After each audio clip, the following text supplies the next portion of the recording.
जय श्री राम। आज बात करेंगे आनंद की।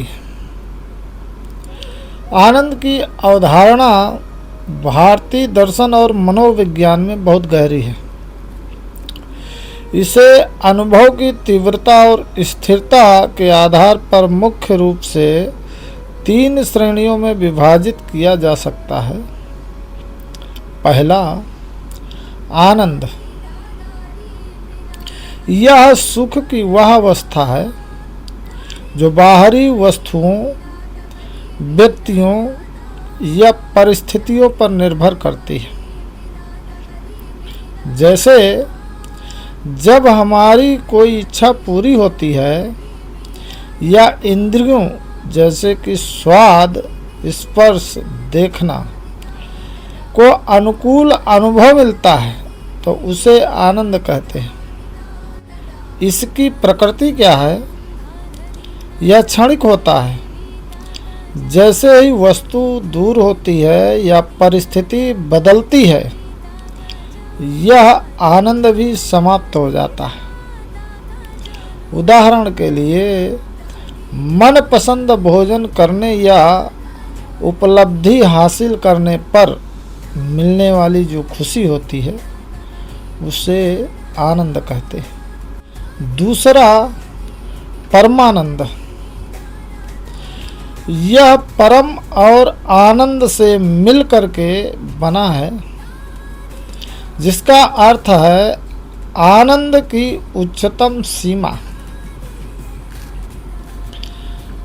जैसे जब मनुष्य भौतिक सुखों से ऊपर उठ करके मानसिक शांति और गहरे आत्मिक संतोष का अनुभव करता है तो उसे परमानंद कहा जा सकता है। उसकी प्रकृति क्या है? जो परमानंद है, स्वरूप क्या है? जैसे कि यह सामान्य सुख से कहीं अधिक गहरा और शुद्ध होता है। यह अक्सर ध्यान, निस्वार्थ सेवा या किसी गहरी कलात्मक अनुभूति से प्राप्त होता है। इसमें बाहरी संसार का आकर्षण कम होने लगता है और व्यक्ति को एक असीम तृप्ति का एहसास होता है।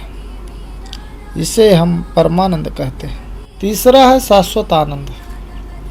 इसे सच्चिदानंद की अवस्था भी कहा जाता है, जहाँ आनंद समय और परिस्थिति की सीमाओं को पार कर जाता है। परिभाषा क्या है? जैसे वह आनंद जो कभी समाप्त नहीं होता है और किसी बाहरी कारण पर निर्भर नहीं है, शाश्वत आनंद कहा जाता है। यह आत्मा का अपना स्वभाव है। इसकी प्रकृति क्या है? यह अपरिवर्तनीय है। जन्म, मृत्यु, लाभ, हानि, सुख या दुख, इनका इस पर कोई प्रभाव नहीं पड़ता। आध्यात्मिक दृष्टिकोण से जब व्यक्ति स्वयं को शरीर और मन से अलग अपनी आत्मा के स्वरूप में अनुभव करता है, तब वह शाश्वत आत्मा में स्थिर हो जाता है। यह मोक्ष का या पूर्ण बोध की स्थिति है। संक्षेप में क्या है कि आनंद जो है बाहरी वस्तुओं से मिलता है, अल्पकालिक होता है, और परमानंद जो है आंतरिक गहराई और ऊंचाई का अनुभव, यानी कि थोड़ा दीर्घकालिक। और जो शाश्वत आनंद है वो स्वयं का अस्तित्व ही आनंद स्वरूप हो जाना, अनंत में एक रस हो जाना, वही शाश्वत आनंद है। जय श्री राम।